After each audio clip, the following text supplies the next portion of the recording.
விஷ்ணு புராணம். பூதேவியின் துதி.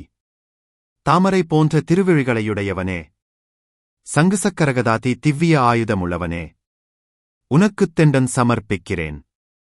பூர்வத்தில் மகார்ணவத்தில் மூழ்கிக் கிடந்த என்னை நீயே உத்தரித்தாய். இப்போதும் அதுபோன்றே என்னை உத்தரித்தருள வேண்டும். ஜனார்த்தனா, உன் மகத்தகங்கார தன்மாத்திரைகளும் பிரகிருதியும் சீவனும் யாவுமே உனது திருச்சரீரமல்லவோ? க்ஷத்திரக்கிய சொரூபனும் பரமாத்மாவும் சமஸ்த ஜகத் வியாபகனுமான உனக்கு நமஸ்காரம்.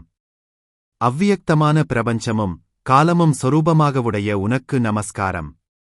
பிரம்மரூப ஸ்வயரூப ருத்திர ரூபமும் தரித்து சர்வ பூதங்களுக்கும் சிருஷ்டி கர்த்தாவாகவும் இரட்சகனாகவும் சங்காரகனாகவும் இருந்து கல்பாந்த காலத்தில் சகல பூதங்களையும் கிரகித்து 3 லோகங்களையும் தண்ணீரானது பொங்கி அமிழ்த்தும் படிச்செய்து பின்னர் அந்த மகா பிரளயத்திலேயே சயனம் செய்து பரமயோகிகளாலே கோவிந்தா என்று தியானிக்கப்படுபவனும் நீயே அன்றே.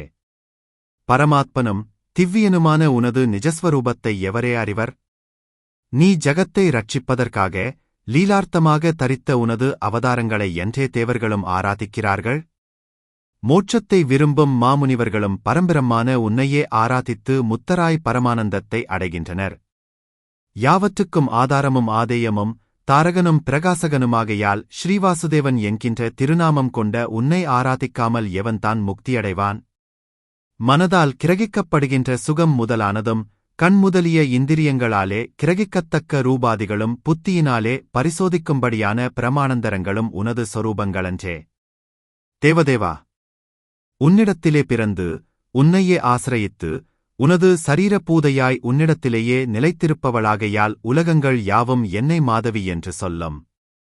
பலவிதமான கலைகளை உருவாக்கியவரே, வெற்றியின் நாயகனே, பிரபஞ்சத்தின் சொரூபனே, நீ வாழ்க்க அளவில்லாமல் இருக்கக்கூடிய அனந்தன் என்ற திருநாமம் உடையவரே, யாவரும் கண்டு வியக்கும் வகையில் பூதாதி சொரூபமாக இருக்கக்கூடியவரே, பரிசுத்தமான தேவனே, சாபாக்கியங்களின் அதிபதியாக இருக்கக்கூடியவரே, நீ வாழ்க்க சதுர்வேதங்களின் நாயகனே, சூரிய சந்திராதி கிரகங்களும் அஸ்வினி நட்சத்திரங்களும் மூர்க்கமான திரவியங்களும் கண்களால் காணப்படக்கூடியவைகளுக்கும் கண்களால் காண முடியாத வகைகளுக்கும் நான் உரைத்தவற்றைகளுக்கும் நான் உரைக்காமல் இருந்தவற்றைகளுக்கும் ஏன் சகலமாக இருக்கக்கூடியவரே, அனைத்து தேவர்களுக்கும் தேவதைகளுக்கும் மேலானவராக இருக்கக்கூடியவரே, இவ்விதமாக இந்த பிரபஞ்சத்தில் தோன்றிய இருக்கக்கூடிய அனைத்து உயிரினங்களின் ஆத்ம பூதமான இருக்கக்கூடிய உமக்கு தொண்டாற்றுகின்றேன்.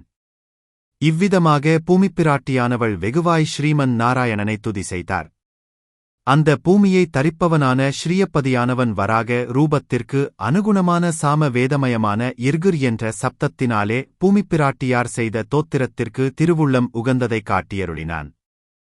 பிறகு மலர்ந்த செந்தாமரை மலரை ஒத்த திருக்கங்களையுடையவனும் கருணைதர் பூவையொத்து விளங்கும் திருமேனியுடையவனுமான மகாவராக ரூபமுடைய ஸ்ரீமன் நாராயணன் தனது கொம்பு நுனியினாலே பூமியை உயர எடுத்து மகா நீலமலை போல பாதாளத்திலிருந்து எழுந்தருளினான். இவ்விதம் தோன்றிய ஸ்ரீயக்கிய வராக மூர்த்தியின் மூச்சுக்காற்று வேகத்தால் எழும்பிய வியர்வை ஜலமானது ஜனலோகம் வரை பாய்ந்து அங்கு பகவத் தியானஞ்செய்து கொண்டு மிகவும் தூயவராயிருக்கும் ஜனக சனந்தருடைய தேகங்களிற்பட்டு அவர்களை மேலும் தூயவராக்கியது. அந்த நேரத்தில் வராக மூர்த்தியாரின் குளம்புகளால் விலங்கினங்களின் கால்களின் அடிப்பகுதியை பாதுகாக்கும் கனமான நகம் தாக்கப்பட்ட அந்த ஜலமானது அண்டகாகத்தின் உள்ளே பாதாளத்திற்கு மிகுந்த இரைச்சலுடனும் ஒலியுடனும் இறங்கியது. வராக மூர்த்தினுடைய சுவாச நிசுவாச சுவாச கோச மண்டலம் வேகத்தினால் பூலோகத்தில் வாழ்ந்து கொண்டிருந்த உயிரினங்கள் யாவும் தள்ளப்பட்டு ஒதுக்கப்பட்டனர்.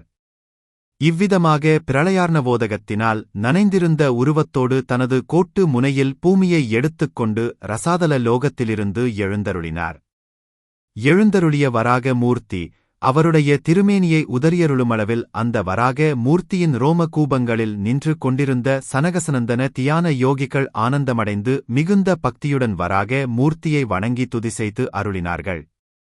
பிரபஞ்சத்தில் உள்ள உயிரினங்களின் படைப்பு கடவுளான பிரம்மன் முதலான அனைத்து லோகங்களுக்கும் சக்கரம் கதை வாள் வில் போன்ற பஞ்சாயுதங்களை தரித்தவனே, 3 விதமான தொழிலுக்கும் படைத்தல் காத்தல் அழித்தல் கர்த்தவாகவும் பிரபஞ்சத்தில் தோன்றிய அனைத்து உயிரினங்களையும் ஆள்பவனும் நீயே.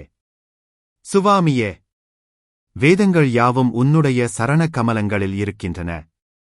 யூபஸ்தம்பங்கள் உன்னுடைய கோரைப்பற்கள், யக்கியம் எல்லாம் உன்னுடைய தந்தங்கள், நானாவிதமான வேதிகைஸ்தான சயனம் எல்லாம் உன்னுடைய திருமுகத்தில் இருக்கின்றன. அக்னி உன்னுடைய நாக்காகும்.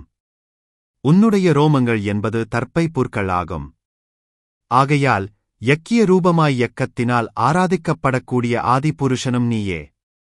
இரவும் பகலும் உனது முகத்தில் இருக்கக்கூடிய இருவிழிகள் ஆகும். அனைத்து தேவர்களுக்கும் ஆதியான பிரணவமே உனது சிரசாகும்.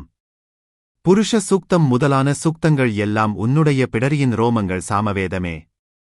உன்னுடைய கம்பீரமான நாதம் பிராக் வம்சமென்கிற அக்னி சாலையின் முன்புறமானது உன்னுடைய திருமேனி.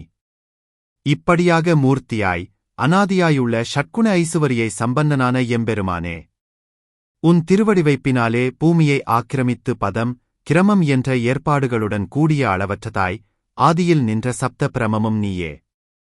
அக்ஷர சொரூபியாயும் அழியும் தன்மையற்றவனாயும் சகல சொரூபியாயுமிருக்கிற சுவாமி, சராசரமயமான உலகங்களுக்கு எல்லாம் நீயே ஒப்பில்லாத கிருபை செய்ய வேண்டும்.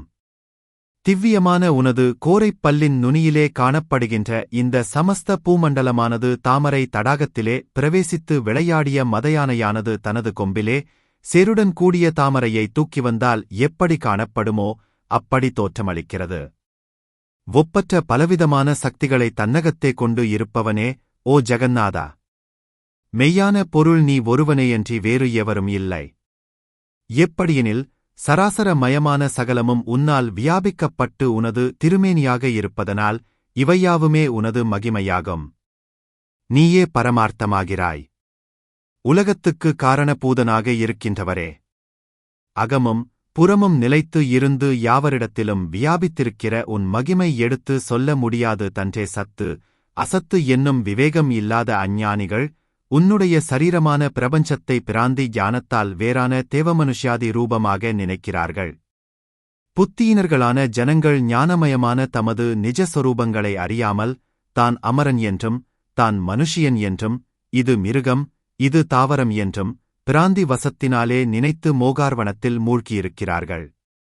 ஆத்மஸ்வரூபத்தை எவர் ஞானஸ்வரூபமாக அறிந்து பகவானை அனுபவிக்கத்தக்க யோக நிலைக்குத்தக்கதான பரிசுத்த மனமுடையவர்களோ அவர்கள் பிரகிருதி விகாரமான தேவ மனுஷ்யாகி ரூபமாக காணப்படுகிற இந்த பிரபஞ்சத்தையே ஞான குணமுள்ள ஆன்மஸ்வரூபமாகவும் உனது திருமேனியாகவும் காண்கிறீர்கள். யாவற்றிலும் அந்தர்மியாக இருக்கும் இறைவனே, சகல லோலகங்களுக்கு இருப்பிடமாக இருப்பவனே, யாவராலும் அறிய முடியாத மகிமையை உடையவரே, சேவிப்பவர்களின் இதயம் குளிரத் தகுந்ததான செந்தாமரைமலர் போன்ற திருக்கங்களை உடையவனே, இந்த பூமியை உத்தரித்து அடியங்களுக்கு சுகத்தினை கொடுத்து அருள் செய்ய வேண்டும். கோவிந்தா, நீ உலக உபகாரத்திற்காகவன்றே சிருஷ்டியில் பிரவேசிக்கிறாய். உனக்கு தெண்டன் சமர்ப்பிக்கிறோம். அடியங்களுக்கு சுகம் அருள்வாயாக என்று ஜகன சனந்தனர் முதலிய யோகிகள் துதித்தார்கள். இப்போது ஸ்ரீவராக ரூபமுடைய பரமாத்மாவானவன் மகார்ணவத்திலிருந்து பூமியை எடுத்து பழையபடியே ஜலத்தின் மீது நிறுத்தி அருள் புரிந்தாண்டோ.